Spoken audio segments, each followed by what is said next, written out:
wabarakatuh.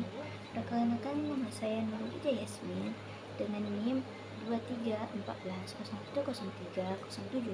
Di sini saya akan menjelaskan tafsiran surah Luqman ayat 16 sampai 19. A'udzu billahi minasyaitonir rajim. Bismillahirrahmanirrahim. Ya bunayya innaha in taku mithqala habbatin min khardalin fatakun fi sakhratin aw fis samawati aw fil ardi ya'ti biha Allahu innallaha latifun khabir.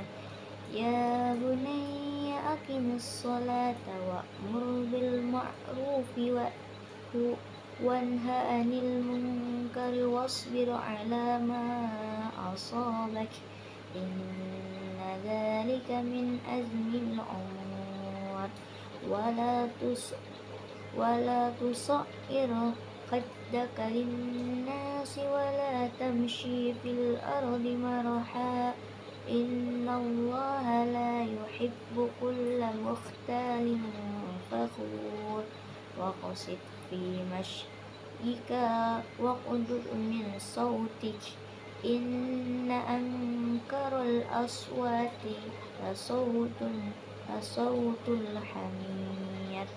Sadaqallahul azim.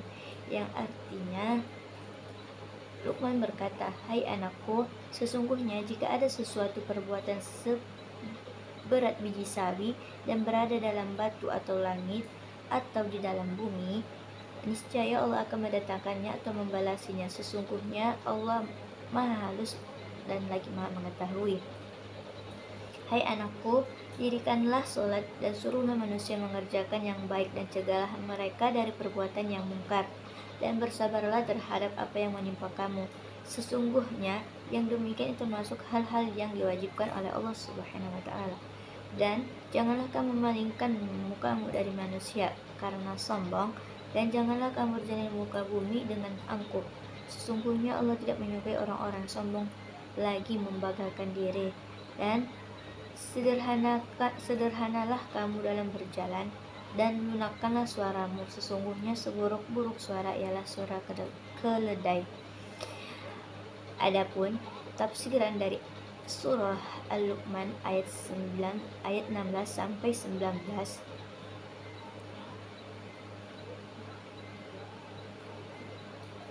yang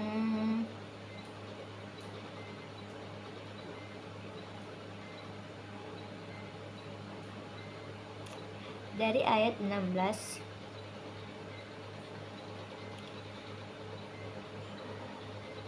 menurut tafsir Ibnu Katsir menjelaskan bahwa beberapa nasihat dan wasiat Luqman kepada anaknya yang sudah tertulis dalam Al-Quran, sebagaimana yang diucapkan oleh Luqman kepadanya. Berkata Luqman, "Hai anakku, perbuatan dosa dan maksiat walaupun seberat biji sawi dan berada di dalam batu di langit atau di bumi akan didatangkan oleh Allah Subhanahu wa taala di hari kiamat. Nanti akan memperbalasannya yang setimpal." Menurut Al-Maraghi menjelaskan bahwa Luqman memberikan nasihat kepada anaknya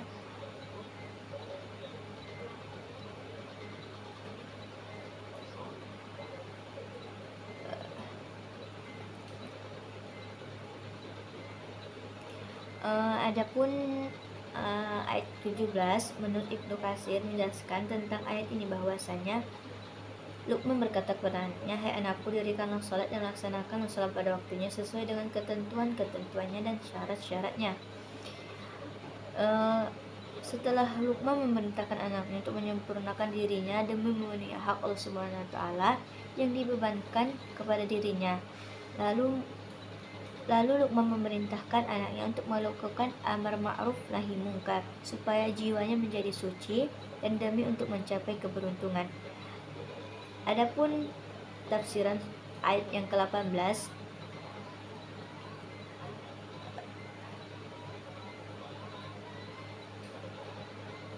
dari menurut tafsir Al-Azhar dalam tafsirnya, dan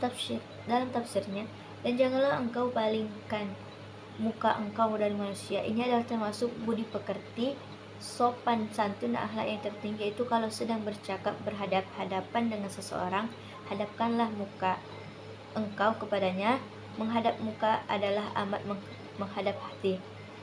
Dengarkanlah dan simak baik-baik, karena jika engkau bercakap dengan seseorang padahal mukamu engkau hadapkan ke arah lain, maka akan tersinggunglah perasaannya dan dirinya merasa tidak dihargai. Dan ada pun ayat dari ayat 19, menurut tafsir Al-Hajar, dan janganlah berjalan di muka bumi dengan congkak atau mengangkat diri, sombong dan mentang-mentang kaya. Sesungguhnya Allah tidak menyukai tiap-tiap yang sombong atau membanggakan diri. Contohnya itu congkak, sombong, takabur, semua itu menuntut ilmu jiwa yang terbina dari sebab ada perasaan bahwa dirinya sebenarnya itu tidak begitu tinggi harganya. Dan adapun relevansi dengan pendidikan, yaitu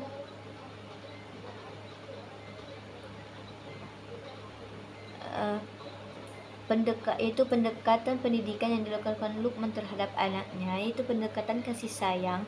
Hal ini terlihat dari ucapan Luqman kepada anaknya dengan kalimat wahai anakku. Artinya dalam melakukan pembelajaran kita sebagai pendidik tidak boleh bersifat kasar, menggunakan metode pendidikan yang bijaksana, memberi nasihat dan cara penuh kasih sayang dan bijaksana, menekankan tentang seberapa penting pendekatan psikologis dalam mendidik anak, yaitu melalui komunikasi yang efektif dan penuh perhatian. Mungkin itu dapat saya sampaikan dalam pertemuan kali ini. Saya mohon maaf jika ada salah. Wabillahi taufiq wal hidayah. Wassalamualaikum warahmatullahi wabarakatuh.